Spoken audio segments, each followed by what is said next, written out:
The Court of Public Opinion, ladies and gentlemen, on the air, live streaming every Friday morning, 9 to 12. And from the garage, we do our posting on Facebook. But it's not only Facebook, on Ozcast. And, John, you're on Ozcast as well, aren't you? I am indeed, with the Focus podcast, yes. The Focus podcast, yeah. Good fun. And we, I don't know what the audience is now. It's big. Well, Andy told me it was about 7 million. For you? Yeah. Wow.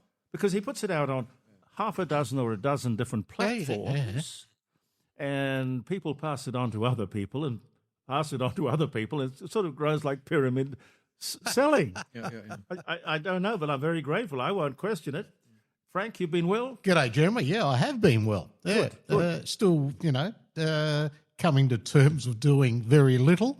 And being a bit irrelevant now. But well, with a talent like yours, dear friend, why wouldn't the advertiser or Double A be knocking on your door? Maybe early days, waiting for the dust to settle. Funnily enough, there was maybe enjoy the rest. I had a podcast offer. Oh, what would you do? Because I think it's when you see that CBS in the United States have closed down 700 radio station across the board. We'll have a look at what the Seven Network are doing here. And 7 West, well, it's now Southern Cross, and it's happening with, those traditional media platforms. Jobs are going everywhere. Yeah, and when asked, the head of CBS as to what was the problem, I mean, these stations have been there and part of this august network for 100 years. And he said people's habits have changed and sponsors' loyalties have changed, and most people are going to live streaming, which is what we're doing here, or podcasts. That's where people go, and the variety is mind-boggling. It is. How people... It is. There's a podcast on everything you can think of. What would you do? What would you do? Look, I'd probably do issues like... things that we've discussed here, either social justice, miscarriages of justice, quirky things like, can you believe it? I mean, I've been making notes of some of the stories that I've seen that emerge from the courts or whatever each week, and I'm thinking, wow, have a look at that, and can you believe it? And all the other stuff that's coming out on. But you know what's available? Go on. I checked with corporate affairs or whatever they call themselves, ASIC now. The pub test. Or did you register it? Yes, I did. Well, that kills that. Yeah. I love it. No, we'll share it. Test We'll is share it. great. Yeah, well, let's do it. The to pub license test. it out, though. No, we're not licensing it. I mean, you'll be more than welcome. I love it. More than welcome to use that's it. true. Okay, The pub test is fantastic. It's a great name. Yeah. Everybody can identify with what the pub test is. The other one that I was surprised is still available or is available is Meet the Press. You remember the old television I remember the old program? series. Yeah. A lot of the kids will be saying, what's the press? Yeah, that's right. Oh, is that what Mum uses to iron my shirt? I didn't think of that. Oh, well. I think that one's sort of been lost in history. well, Meet the Press. I think that one's gone. So I'm glad I brought that up. Meet the Podcasters. Yeah. Or something, yeah. Something around podcasting. You're always thinking, Jeremy. That's good. I see the red wine's flowing today. Well, you're doing your best to try and boost the wastewater results. Did you see that? No. So they've been testing They test the wastewater for Well, they've been drugs. testing waste. Yeah, they've been testing it for drugs and whatever over the years. And of course, South Australia is the Leading meth capital of probably of the world, no doubt, with that big bust they did the other day. But it found that consumption of alcohol has dropped significantly. Yeah, and the winemakers are complaining about that as well. Well, understandably. Yeah. But why is that? Is it because there's a generation now that firstly have been turned off alcohol and they can't afford it either? And I reckon I mentioned it on your show a few weeks ago when we were talking about the illegal tobacco, right? Saying, see what's going to be next. But do you know that... moonshine. Well, the Laffer curve, Arthur Laffer, who famously in 1974 at a restaurant, wrote on a table napkin his famous Laffer curve, which is basically, it says at 100% taxation, or it starts out with at 0% of taxation, the government collects no money. At 100% taxation, the government collects no money. But there is a spot in the middle there, somewhere there, where people will accept tax. Well, let's flatten the curve. But if it goes too much the other way, and people look at it and say we're paying far too much tax, as they have with illegal cigarettes, what's happening now with legal cigarettes, the government is losing. I think it's about $7 billion a year because people are not paying for cigarettes. Jeremy. Sorry, Frank, the Dutch have it right? So the Dutch, back in the olden day Dutch Empire, their entire fortune, well, much of their fortune came from growing tobacco legally, right? And so tulips. And tulips, but tobacco was up there. And frankly, what's happened is that when you go there, you're allowed to smoke outside. There are designated smoking areas. Now, I don't smoke, but I do have the occasional stogie. I like a good Cuban, you know. And because I just followed out from a successful conference, I was sitting outside of my hotel in the designated smoking area, smoking see this him huge with a cigar. stogie, you know, and just watching the world go by. It was absolutely fantastic. And then I think to myself, you know, I used to come home from the Emirates, and I used to always buy myself and a mate of mine who enjoys the occasional stogie as well, a box of I think that they're Dutch, King Willem cigars. You know, they're actually quite long. Well, they used to be little Willems. I used to smoke those when I was a kid. Well, that's right. But these ones were the big size, Frank, right? And it was my right to go to duty free, pick up one of those boxes and bring them home so I could smoke with my mate while watching footy and having a beer.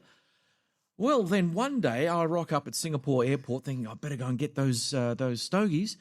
And the lady says, what country you come from? Australia. What's the problem? Oh, well, your Prime Minister has now banned you from bringing in anything other than 25 grams of tobacco. And I look, honestly, I don't do my nana in public very often, but I think I must have scared the lady because I just thought, what? Kevin bloody Rudd, he did that. I mean, I don't have many vices, but that tiny little bit that I had that I enjoyed, which I only partook in very infrequently, was taken away from me. And I thought Kevin Rudd committed a personalised sin against my being. Do you, when you travel overseas, do you partake in those little cubicles, the cigar cubicles? I was wondering what you were getting to. Wherever I can. I remember, I mean, even in Japan, they've got some more liberal smoking laws. You can smoke in hotels, or at least at the time that I was last there in 2019. And I don't know, my colleague and I went through a few cigars because there was something to celebrate, you know, in defense industry. They have a lot of money. He was not shy on spending it, so it was all good. And over a whiskey or a glass of wine, yeah, why not? Oh, it sounds good. Well, I remember seeing him at a couple of airports. I think it was Johannesburg Airport had one, at Durban when I was in South Africa, and a couple of European ones. Cigar rooms. And you walk past. And it's just like... And they're all just sitting in there. It looks like a tobacco sauna. What's that thing that they have at fine restaurants? Is it a humidor? Oh yeah. That's where you go. Oh yeah. Oh, I got to tell you this, right? So I went to a tobacconist on my last trip to the Netherlands, and anyway, I walked into this place, and it was right next door to a beautiful fish thing that I had, a fish restaurant that I had my lunch in. And I thought, you know what? I'm going to see if I can get my 25 legal grams of tobacco and bring it into Australia. And I went in there, and it's amazing because in the Netherlands, you'll know that they're quite liberal with things other than tobacco that you smoke. I'm not into that stuff, but I just wanted the tobacco. And this one here was just tobacco. And they said, oh, where are you from? I'm from Australia. Oh, well, do we have something to show you? And they took me to their humidor. It was one ginormous room with every conceivable flavour and scent of tobacco you could possibly imagine. At the right temperature. At the right temperature. And you know what? I bought my 25 grams of tobacco. I brought it into the country, and I still have 1 Cuban to smoke. One Cuban, there you go. Why can't we grow our own? Because it's illegal to grow our own what? Tobacco. Oh, in your backyard? But it's illegal to grow of course tobacco. it is illegal because it deprives the government of money, Jeremy. But you look, can't do that. They're getting less and less because You can't even make your own moonshine in your backyard. Well, we can see with illegal cigarettes that is the major. I think it's 80% of cigarettes. 80% of cigarettes are illegal, bootleg. Well, this is, and again, it goes to show you the utter, total incompetence of state and federal bureaucrats about this. Right now, I remember ringing the alarm bells about it 3 years ago, Jeremy. Yeah. In Parliament, saying, "What's going on here? What are you doing?" You had businesses that were legitimately selling cigarettes, from servos to supermarkets and smaller ones, who were saying our revenues are down $100,000 just for 6 months. You have to stop this illegality. Why did it take them 3 to 4 years to wake up? Well, they can't. And I'll tell you one of the reasons, though, and they'll never admit it. But of course, with cost of living pressures, the interest rates were going up. People were, wages weren't going up. They wanted to keep the masses quiet, right? The working class, and didn't want to disturb their enjoyment, those that smoked, of getting cheap cigarettes. Yeah. And they just kept quiet about it for a while, hoping it would go away. But what it did was give rise to a new element of criminals, of this tobacco mafia that's bigger than drugs themselves. And they come in, I gather, in containers, and only 10% of containers of the are ever hundreds checked. Ever checked. And that leaves thousands and thousands and thousands of opportunities. So, they're prepared to lose one or two containers. John, do you think you could sniff out a dodgy container with your sort of tobacco nose? No, sadly, I suffer from allergies, Frank, so no luck there. You think you train a few corgis or beagles, to detect tobacco. But why don't you just employ a few more customs people to check a greater number of containers? Dogs. But, they're doing... Dogs sniff it out. Dogs would. Dogs will sniff it. But, there are very clever ways that smugglers are using these days. It's not like the old days. Submarines, right? Submarines. And they also do drop-offs at sea and then get picked up. Yeah. There are drone drop-offs and all this sort of stuff. I was going to say, in Colombia, which used to be known and probably still is known for the white stuff, right? Not the right stuff, the white stuff. What's that? Heroin? Cocaine. Cocaine. Yeah. So anyway, they're using drones now. The various militias that run the cocaine trade are literally declaring war on each other using the same sorts of drone technology that the Russians and the Ukrainians are using against each other. And I'm thinking to myself, my God, this is ridiculous. But that's technology for you. You can't keep it in the bottle. Now, what about that law that you mentioned at the beginning of the show? Well, it was a green. You weren't on air. It was about. Yeah, it was a Greens bill. Yeah, it was. Yeah, you were talking about wokeism and Kevin Donnelly's great book. It was a bill that just slipped straight through Parliament. It went through the Legislative Council, and then went straight through the House of Assembly. It was introduced by Robert Sims. Essentially, look, it's. I think it's a copy of a Tasmanian bill that went through a few years ago, but essentially changes the birth certificate and the identity of the parent. So you could identify as either a father male, mother female. Why would you? It just widened the definition of who is a parent. Why would you do that? I think there was one of the words, in the clause that you can be a co-parent. Well, that's fine, and it works all right. But this is the green ideology, the green woke ideology. Well, the communists. Well, yes, but also bending to the LGBTQ plus. Are there enough LGBTIQ? Jeremy, what's going to happen when you hit more than 24 letters? Where do the furries sit in that spectrum? What are furries? Oh, you don't know what the furries? furries. You don't know what furries are, Jeremy? Jeremy! You're just like my mother. My late mother. She was so innocent about these things. My dad and I used to love teasing. Well, furries are a peculiar... You mean fairies? No, furries. Oh, furries, No, we know what fairies are. But furries are people who... believe they identify as animals and they dress accordingly before they do the act. The act, Yes. Right. So they're called But who furries. is going to be interested in doing the act with them when they...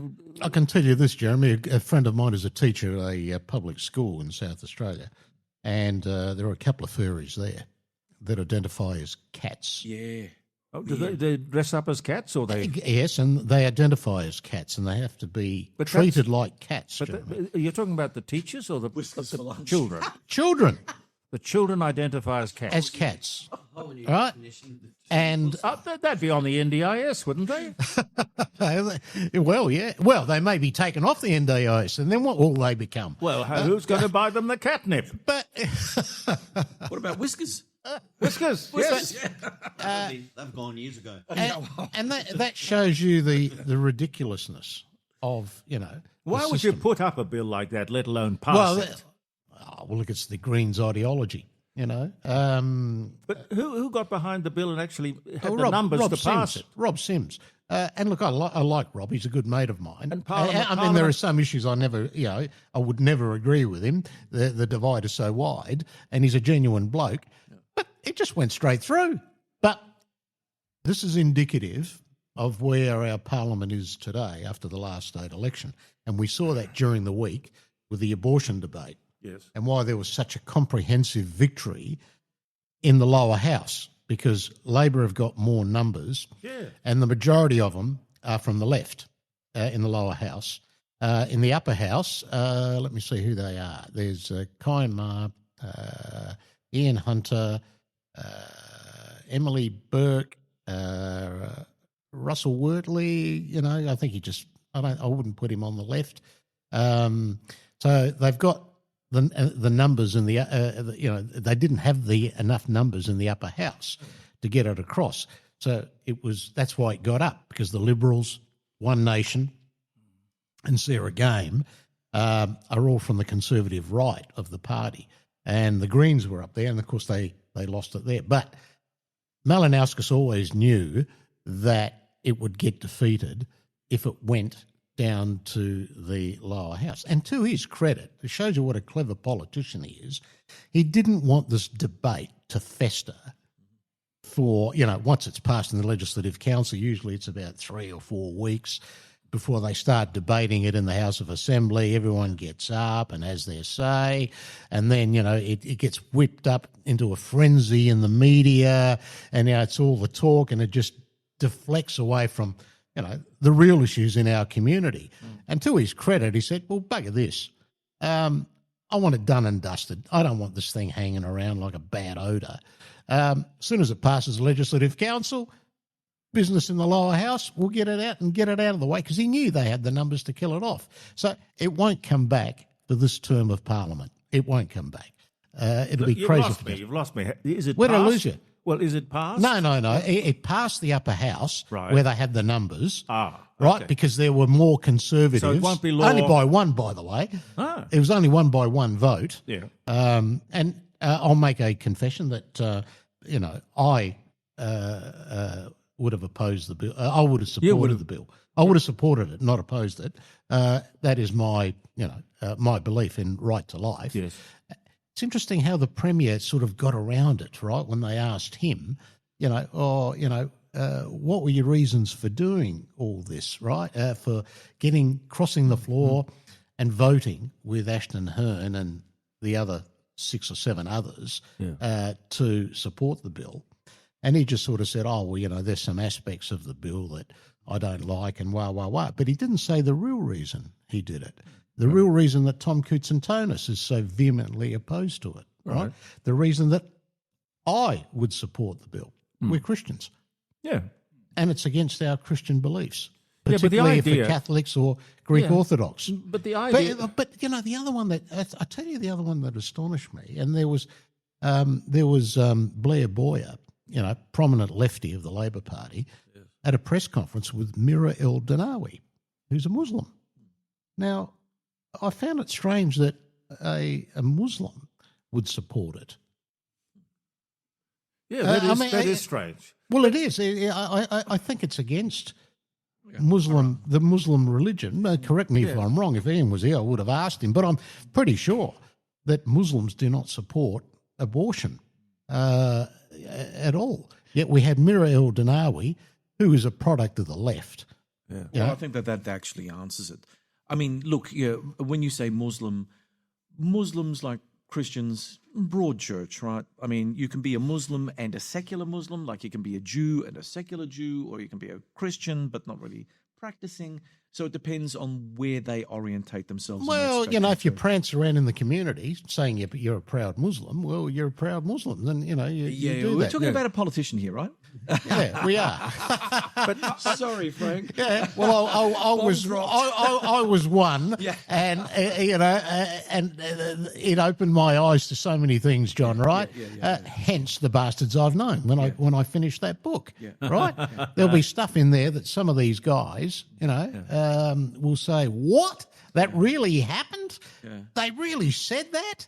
They really reacted that way?" Because I can tell you, Jeremy, many of them. Not many, I'll say some of them are bricks with ears.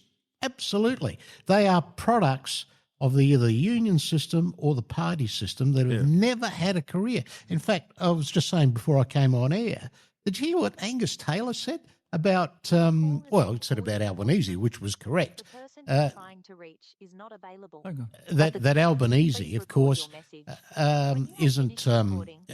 didn't have a career before entering politics. Mm-hmm. He was a student and whatever, and then in he went, and he had no life before that. But Taylor then also attacked Pauline Hanson for it, called her a career politician. What? I mean, seriously. He's had a job. Well, and then he's bragging about his own background. Well, of course, he's younger than Pauline. We all know that. So he's a freshman. He's been there since 2013. And, okay, he had a bit of a business background. But, Pauline went in after, working her butt off, running fish and chip shops and doing hard manual labour, and went in as somebody who resonated with ordinary people, with what she came from. Yep. And to attack her and say, "You're a career politician?" No, she wasn't. Not at all. No. She got elected. She got elected on the fact of what her background was for the Liberal Party. And she's espoused that for 30 years. Yes. And for Angus Taylor to come out and whack into her, I mean, what a disingenuous wet lettuce he is. Have a look at him now, right? Well, he is. I'm sorry. He hasn't... You got me. I'm with you 100%. His popularity figures haven't spiked at all, Jeremy. Yeah. And every time I hear him, it's dull. So the dissatisfaction that we see politically is not spinning any good news for the Liberals. It is clearly a huge victory for Pauline. Well, it's a huge victory for Pauline, all right. And, the Labor Party will be absolutely worried, particularly after the fallout from the budget. I mean, then you hear the Treasurer saying, "Oh, how did he describe it?" He talks about reform. No. We lost a little bit of political paint. Jeremy, it's like saying you've had a head-on car crash. It's only a flesh wound. The car's been a write-off, but it was just a parking lot scrape. It's only a flesh wound. I mean, seriously? Well... But this is where these politicians are, right? As John's saying, they are bullshit artists. No, but they're isolated. I'm sorry if I use that word. No, they're in the bubble. That's what they are. They're in the bubble and they don't really get it. No. And then you saw the Senate hearings for the last, for the changes to the tax reforms. They only had 2 days. And then you had bureaucrats that couldn't even provide data to back up some of the estimates that the Treasurer had given about, for instance, compliance, right? To comply, how much it would cost businesses and whatever to comply with the capital gains tax and all the other reforms. They said, 88 million. Yes. What? Ridiculous. If you read Judith Sloan in the Australian today, great lady. Yeah, she addresses it perfectly. These guys are incompetent. Frank, just listening to you, I just figured out your podcast name. Go on. Frank says what? Question mark, exclamation mark. Just Frank says what? Now, there's another one, the old Eric Boehm, who was a great journalist. He had The Beast. 15, as in Beauty and the Beast. He had a segment on 2GB called I'm on Your Side. I like that one. I've made a note of that. Well. You mentioned it before. And the other one was This I Believe. Yeah. Hello? Hello, this is Toby. Toby, I tried to ring you. My apologies. Nothing happened at this end. No. Oh, well, I had an AI or something tell me that you couldn't take the call at this time. But it's all right. Let me introduce you to everyone around the table. Frank Pangallo, former member of Parliament. Been politician. Not a has-been politician. Brilliant journalist. Hello, Frank. G'day, Toby.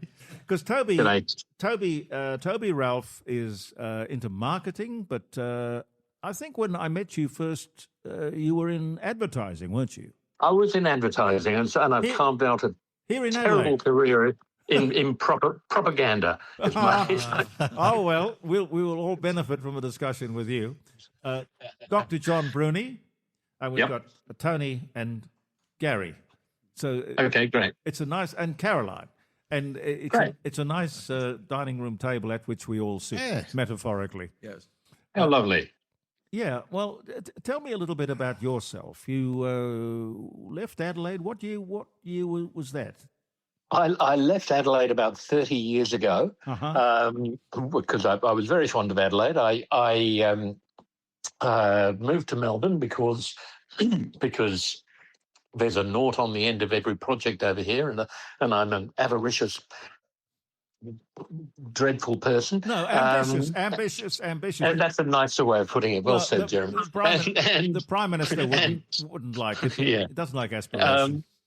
And I have worked on an awful lot of awful political campaigns. I've worked on more than 50 around the world, from Afghanistan to Zimbabwe. I worked on Afghanistan. Tell us that would have been a challenge. Did you have security guards everywhere you went? Oh, I did. Yeah. I absolutely did. In fact, I was on a team of 27 and 6 got killed. It was I thought it would be dinner party danger. It was actually property dangerous. So I got out as soon as I could.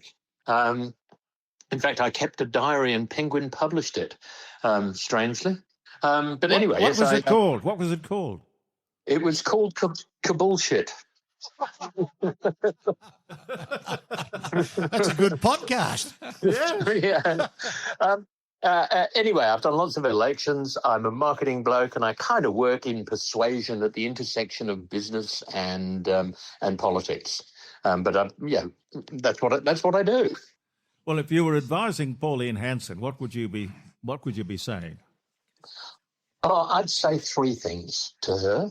I'd say, and in fact, I've said them to her as it happens. I'd said you need, 1, to get more professional, and I'll expand on these. You need to be more professional. Secondly, you need to get greater policy depth. And thirdly, you need to introduce a sort of post-Bogan phase to your party. Can I talk about each a tiny bit, Jeremy? No, absolutely, absolutely. The floor is yours. All right. So professionalism, they're getting tremendous support from a whole lot of people, but they're still a vaguely chaotic party. Some of their candidates say the most extraordinary things, and it brings them into a degree of disrepute. They need to professionalise their governance.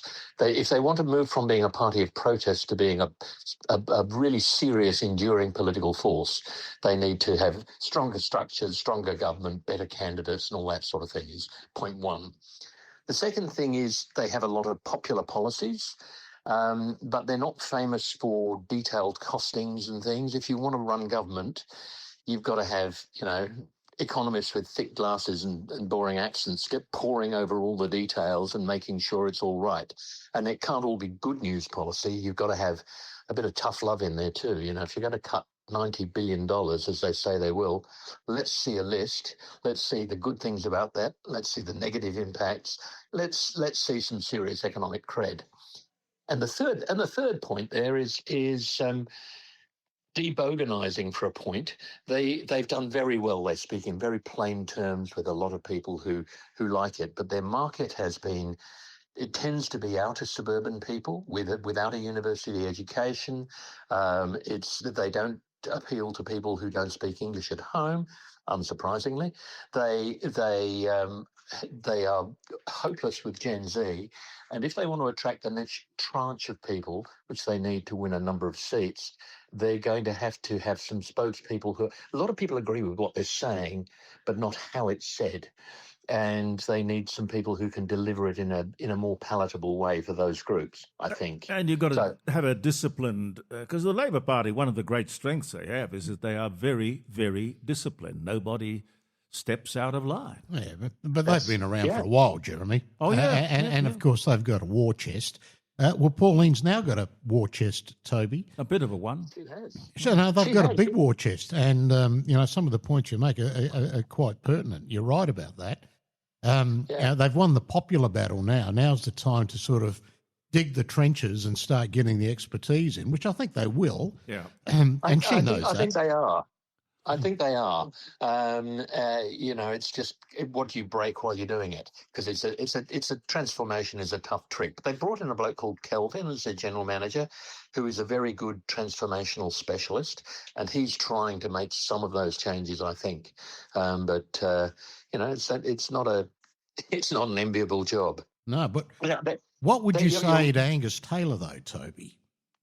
Oh, what He's got a very tough job too.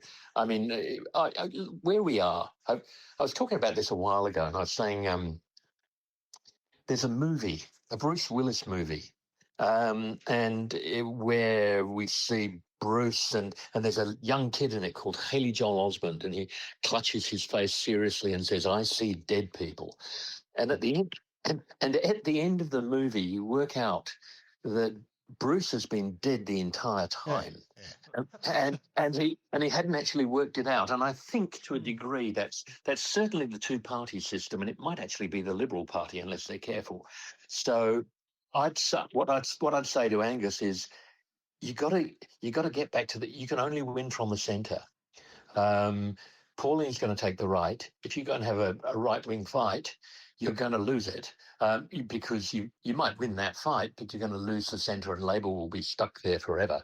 The Teals will expand, the Greens will expand, and you'll just become a party of the right. He's got to win from the centre, and that's a tough call. But what can you do? What's one of the things that he should be doing to try and put that flag in the sand and be heard? Because he just, this is the thing with the Liberal Party, both federally and state-wise here, is they just can't seem to make much headway in winning media exposure the right way. No. They can't recognise an opportunity, how to pitch it and how to sell it to the public. And I think this has been part of their problem, Toby. I completely agree. I think one of the things they have to do is return to that dreary old subject of economic management and debt. They have an inherent, Labor are always going to be seen to be the party that care a bit more about nurses and schools because that's their brand. The Liberals, be it true or not, will be seen to be the company that knows more about money. Australia has got this addiction to debt. I was working out the other day what was government debt on January the 1st, 2000, and what's government debt today, and how much have we spent per day since then, every day, for the last 26 years, more than we've raised. And that sum is around $150 million a day, which is just a staggering. It is. I know. It resembles Argentinarism, right? Peronism. Absolutely. Banana Republic stuff. But isn't it true that just this year, 20 years ago, Peter Costello had paid off, admittedly it was the money from the sale of Telstra, but we were debt-free in 2006. Exactly Costello. right. Yeah. And I mean, Peter should really stick his hand up again and take one for the team and do some work. I mean, we've got Tim Wilson now, who's very good, actually. He's a very good shadow treasurer, but he's still finding his feet and he doesn't have any power. But Peter did a great job. And the Liberals' natural space is to say this money, why do we have declining services? Why do we have inflation? Why do we have hospitals that can't quite afford things at the local level? Why do we have all these problems? Because we've got this mountain of debt that we have to pay, and we've got to address that. Otherwise, young kids are going to be saddled with it, and you think things are unaffordable now, they're going to get so much worse. So I think that's a territory on which they can make some real ground and hopefully do some good for the country. Yeah, your reference to the opposition treasurer. So the other thing I've noticed about him, which is lacking in the Liberal Party, both federally and state, is he's able to land leather, right? He's able to land a punch, and people notice him. And his attack on Rishworth and others, right? Which is all they can really do at the moment. Is try and land some leather, and try. What I'm saying is they're missing, Toby, is a bit of narcissism. Well, what do you mean? Well, bastardry, right? And look, mongrellism, right? Because in fact, there's an even stronger word that one of my Labor colleagues was saying to me last year, right, about the Liberals, what they lacked, right? He said what we've got and what they don't have, right? What is and it? Well, it's a very strong. I'll tell you off air, Jeremy. No. Tell me on air. No, I'm not going to tell you on air because you'll be pulled off air. It's such a strong This is the word. Wild West. Nobody has any rules here. Well, it's sort of similar to a female sexual organ. Right? Oh, I see. Right? I get and you. And they don't have that. And he said to you, kept saying to you, which is something we have. We know how to get into the trenches and fight bare-fisted, right? We know what to do. In other words, they know how to find and get scalps. And that weakens a party. Now, when I'm told by the Liberal Party, firstly,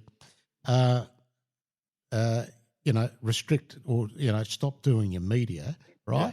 All right, don't do media. Well, you do media brilliantly. Well, I was told not to, otherwise I'd be disendorsed, right? If I went out and did media without them knowing or whatever. That wasn't me. And then I'm told, because I was pretty critical of the Premier over a number of issues, right, that was going on. So I was attacking the Premier in online. And I'm told twice, don't attack Peter Malinauskas. Why? Because our voters like him. Yeah. You're going to hit me over with a feather duster. He's bulletproof.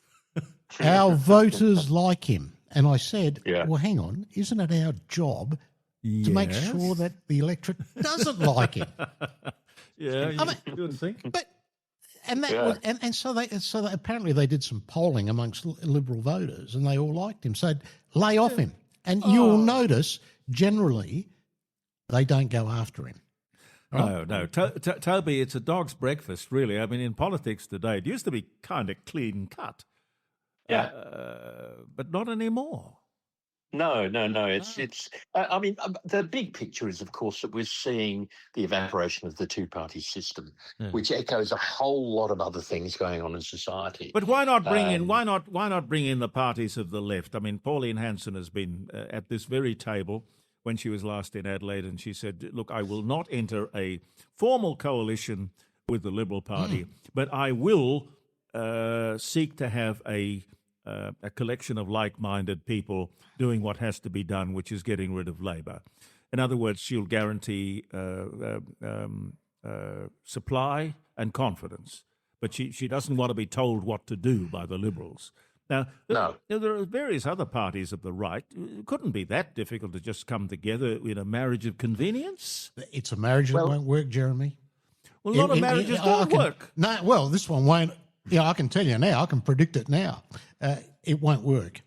A marriage between one nation and the coalition, Nationals and the Liberals, won't work. They'll be at each other's throats, and and it's who's going to be in control and who's going to get this and who's going to get that. But isn't it true that Pauline Hanson is going to need expertise? She is. She's on a front bench. But you can get that. You can get that. Jeremy, they'll be able to get that. It's out there. There are people that are now starting to gravitate who were former Liberal supporters that have had a gut full of them. Yeah. And even there's some disaffected, conservative Labor minds that are also looking, saying, well, okay, only because they can see they can hitch their wagon to a populist movement. Good. That's what it is. Promising. Yeah. Well, that's what's happening. I haven't seen. Look, in all my years, so I had more than 50 years in public life as a journalist and then as a politician. I have never experienced what we're seeing now. It's interesting, country. Isn't it? It is. It is. Wouldn't be dead for quids. Well, when we're dead, they'll be talking about it and they'll be writing books about it. What did you say, Toby? You look at this latest fundraising that she did on the Fire the Liar campaign. Yeah. They've had, I don't know what the number is at the moment, but it was looking like about 4 million. And it's all done in $50 bits. I think $56 is the average donation. You know what Labor got, Toby? I guess 20 grand or something. Yeah, you're right. 27,000 apparently. Labor got $27,000. Well, why would we be Why would we be giving them the money? I mean, you think of that, and that's 75,000 people or thereabouts who've tipped in their own money, and most of them are battlers from the burbs, and there are, I think, about 35,000 Liberal Party members. There are about 50,000 Labor Party members, I think, and this is 75,000 people who voted with their paychecks for what she's saying and doing. It's formidable. Well, the Liberal Party were beneficiaries of a very generous donation from a philanthropist here, Pamela Wall. I think it was about 5 million. Oh, she's a remarkable. She's a remarkable philanthropist. Drowning in money. How did they make their money? He was one of the three Codan, wasn't it? Codan. Codan. Ian Wall was one of the three founders. And that's a multi-billion-dollar company with contracts all over the world. Her shares are worth $1.4 billion. So it's through Silicon Valley, isn't it? Is it? No. Codan is a radio company that started in Grave Street, Newton. Yeah, but what did it branch out into? It made HF radios, and it made satellite gear. Yeah. Now it's into metal detectors, satellite communications. The metal detectors. They bought Minelab in 2007. And they lived just around the corner from here for years and years and years till he died. And she's still going, I believe. Is she? She's early 90s, and she's trying to give away money. Oh dear! I stand ready to help. I remember he had a most beautiful silver Ghost Rolls Royce. Oh, lovely. Yeah.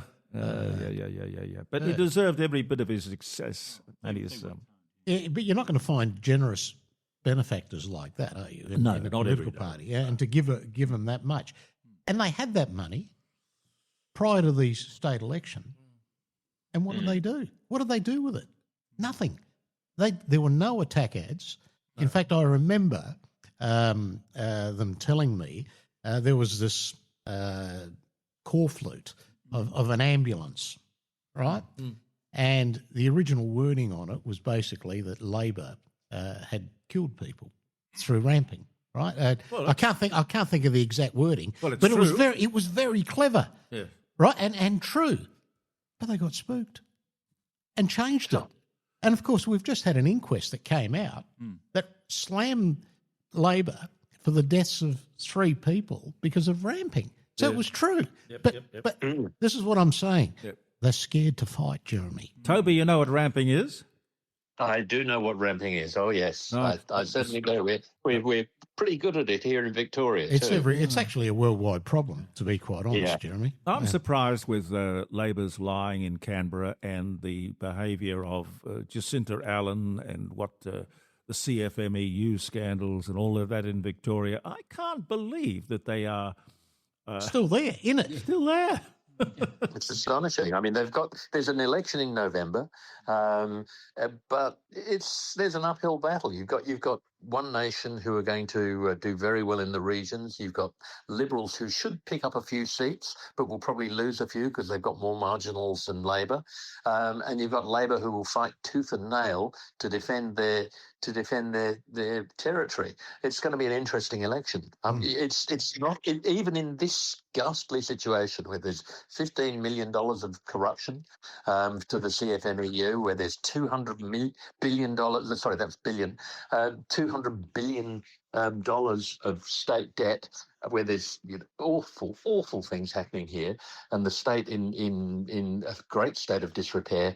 They're still not automatically going to get kicked out. It's amazing. Well, is it because the opposition leader isn't really making an impact? I mean, I see a lot of her videos and stuff, and there's some clever ones that I've seen her do, but are they taking her seriously? Is she the type of leader? See, this is what Labor here have a fantastic leader, probably the best politician I've seen in 50 years.